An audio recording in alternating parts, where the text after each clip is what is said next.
early influence of scholarly communication. So if there were no citations or referencing of the previous works in any form, we would not have known, who were the the philosophers, the early philosophers in this world. Coming to the medieval, evolution of academic writing, uh,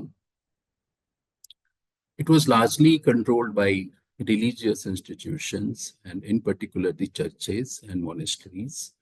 And those days, Latin was the primary language of scholarly work. And since the printing press was not invented, so writings were copied by hand and focused on theology, law, and philosophy. And specific disciplines were not there. So during 15th century, so there was no discipline like biology or physics or mass communication or kind of. So these things happened very later. Then there came a Renaissance period, which you also name as Enlightenment period. So where the printing press was invented, and it revolutionized the dissemination of academic texts and scholarly knowledge. So scholars began writing in vernacular languages, uh, and it increased the accessibility. So through printing press, it was possible to create copies and send it to different parts of the world. And this way, the scientific inquiry grew and empirical observation began to influence academic writing styles. 19th century, we came across disciplines. I was talking about like physics, biology, history, and it required more technical writing.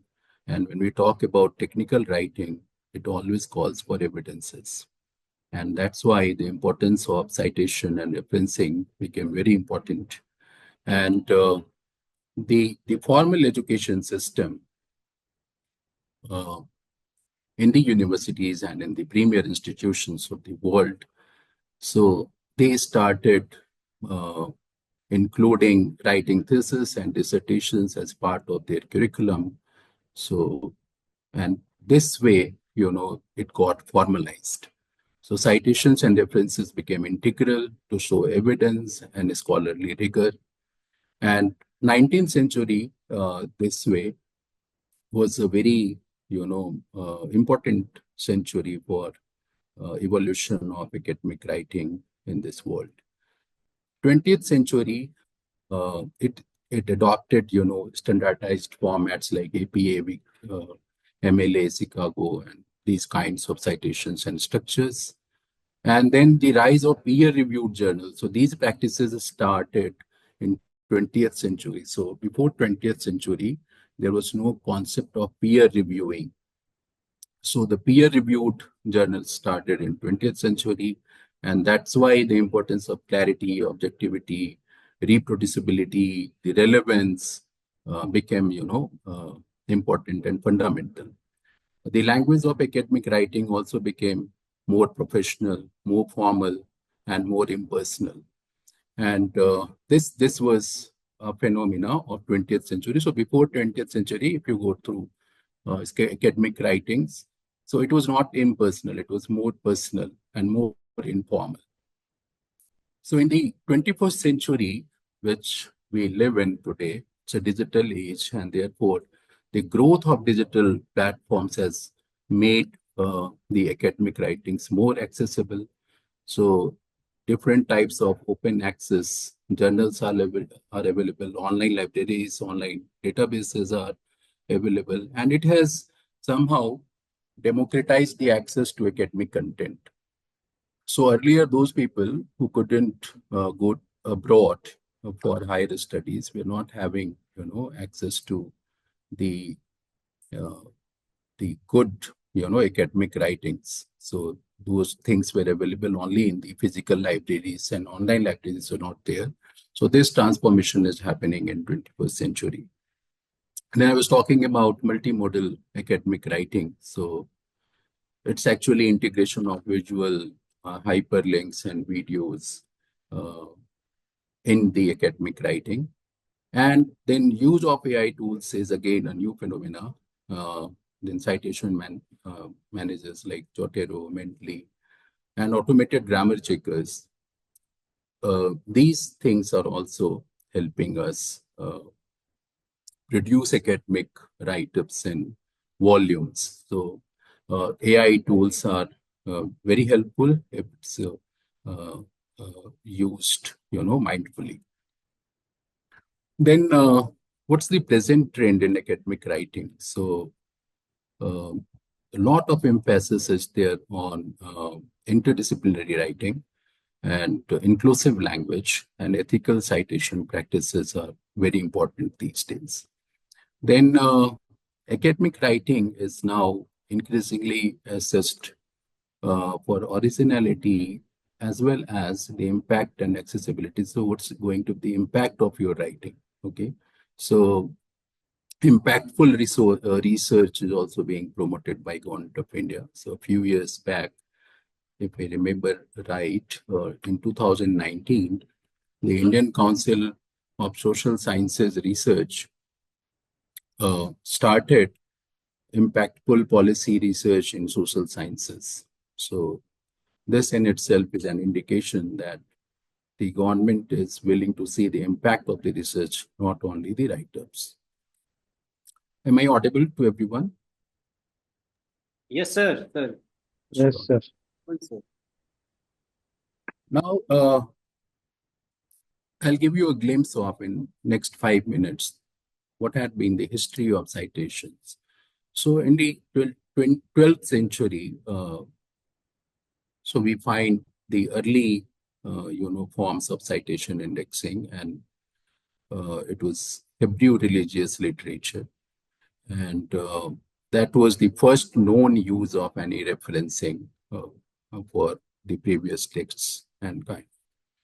So in 18th century, legal citation indexes were developed, and this helped trace judicial precedents and case law.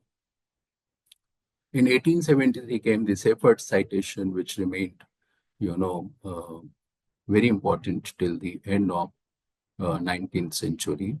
And it was a legal citator, became a cornerstone in legal referencing. And still in some printed journals, you will find Seifert style of citations. In 1907, the Chemical Abstract Services, CAS, was established by the American Chemical Society. And this way, the world came to know about the research in this domain. In 1961, Eugene Garfield and the Institute of Scientific Information, ISI, introduced the Science Citation Index, SCI, which is still relevant. Then the later developments included ISI expanded to Social Sciences Citation Indexing, SSCI, and Arts and Humanities Citation Index, AHCI, which still exists. 1997 came the automated citation indexing, and it was introduced by CiteSeer, which was also patented. So it represented a shift towards digital citation tools, and it's free tool. CiteSeer is a free tool. In 2008, we could see CAS transitioning from print to digital platform with SciFinder offering online access to scientific literature and citation data. And the modern platforms which we use today include Google Scholar, Microsoft Academic, and Elsevier Scopus, and NIS, iCite, and citation tracking and biometric data. So through Sandeep, I came to know that during last sessions, you got to know about different research databases, but since I have been told to take this part as well. So most of you who deal in multidisciplinary research should focus on these things like multidisciplinary databases Like Google Scholar is one. Web of Science by Clarivate is a very good database. Scopus.com by Elsevier is a good database. Then Microsoft Academic. It Sorry, is continued, but archives are available. Uh, please, do you have questions? could you please full screen this PPT, sir? Okay, okay. Sure. Is this visible now? Perfect. Sir. Perfect, sir. Okay. Okay. So Microsoft Academic has been discontinued, but their archive is still available. Then there's Dimensions and Semantic Scholar. In social sciences and humanities in particular, you will find JSTOR, ERIC, and PsycInfo for psychology, SSRN for social science research network. It's another database, and then Project Muse for humanities. For business and economics, Econlet and Repic and the business source complete database that is called